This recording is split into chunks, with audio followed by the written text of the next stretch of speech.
The car clock and Old White's watch both stopped at 7:30, making Little White feel like in a mystery blockbuster. Poor Little White, his mind flew through possibilities, starting a fierce analysis adventure. Old White exclaimed angrily, "This idiot's surely thinking weird things. He's gone nuts from sci-fi movies. Who would have guessed the car would suddenly burst a tire?" The daughter then joked, "He's pregnant." Everyone felt helpless. Poor Fionn probably didn't know he'd soon be a dad. While Old White changed the tire, Little White relaxed in the woods. This time, he didn't seek a goddess, but counted leaves on 3 plants. Amusingly, he got carried away by the music. Suddenly, the woman in white reappeared, lunged at Little White, tore off his lower lip, but he was oblivious. Even stranger, when she began to strip, Little White was taken aback, thinking, "What kind of new thing is this?" At that moment, Tree by the roadside saw a black sedan approaching, the same one. The person struggling in the back seat was Little White, leaving Old White panic. As Little White boarded, Old White saw the woman in white by the road, but she vanished when he turned. He had no time for odd thoughts. Saving Little White was urgent. The car accelerated, suddenly feeling like it hit something. Old White stepped out, no direct shot. Little White's arm was nearly charred, a dreadful sight. After a good cry, Old White placed Little White's body in the car, while Jen found the box among the gift pile, ready for their special She thought it was a unique moment. Father and daughter didn't know Mrs. White had plus or minus a pound cracked up. Pantain plus or minus a pound 2 acute, a tell the Cyrillic letter 43 omat pay acute letter FEF plus or minus a cracked up omat and letter 3F frequencies and plus or minus acute fully lost opponent sign symbol 360 choke micro divide by 3/4 omat letter 2BD half letter 1E79 pound sign O circumflex Arabic letter 6B 1 pound 3 omat or Yugovi acute letter 3SC o tilde acute and in the omat micro and glottal substroke pound caparate. She devoured a whole pumpkin pie and muttered incoherently, clearly mentally unstable. Old White told Jen a story to ease the tension. He felt tonight's events were eerily similar to the story he was telling, where a family was also driving along the road. They saw a girl by the roadside with a book, and took her in out of kindness. However, as they passed the cliff, the little girl in the back suddenly screamed. When they hit the brakes and looked back, she had vanished into thin air. Later, they learned that the girl's family had perished in a car accident years ago. The girl became a ghost, often seen by the roadside. Old White suspected the white-clad woman tonight might also be one. Bizarre. Mrs. White, in excitement, turned into a jet fighter. Old White stayed unaware.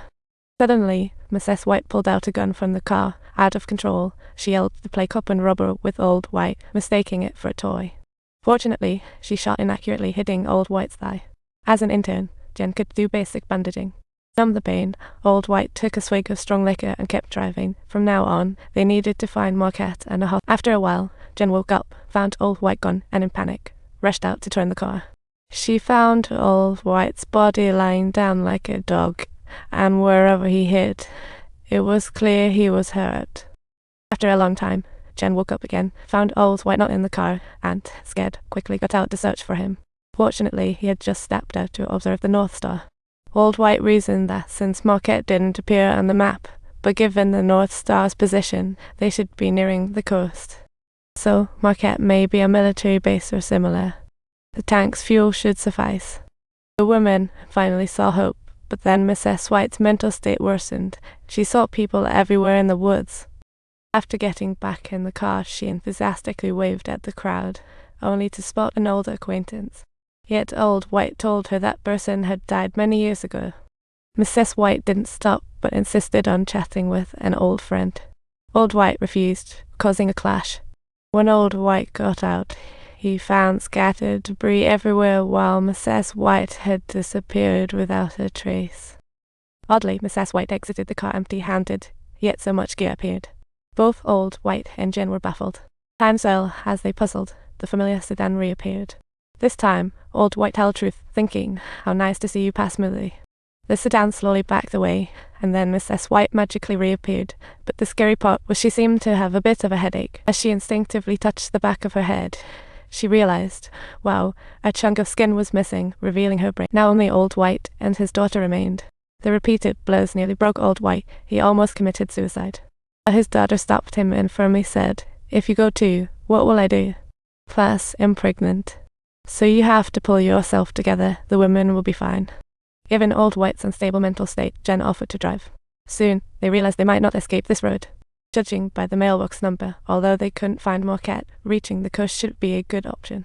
Could they have run into a goal? Old White suggested. No exit by car, so why not hike through the woods? Maybe we can escape this place. After a while, they found a spot near the top 8, ecstatic. Crossing it would take them to a farm.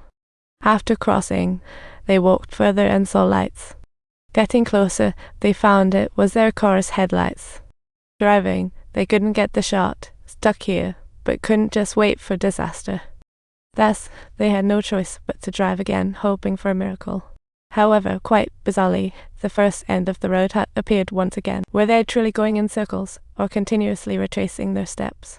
Old White was certain that this eerie end of the road had everything to do with their misfortunes. How unlucky.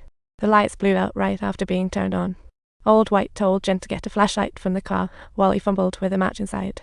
Couldn't he take a flashlight first before entering? Problems arose swiftly. The white-clad woman appeared when he lit the third match. She even blew out his match. Jen outside heard Old White shout and ran to the door, nearly getting split in two.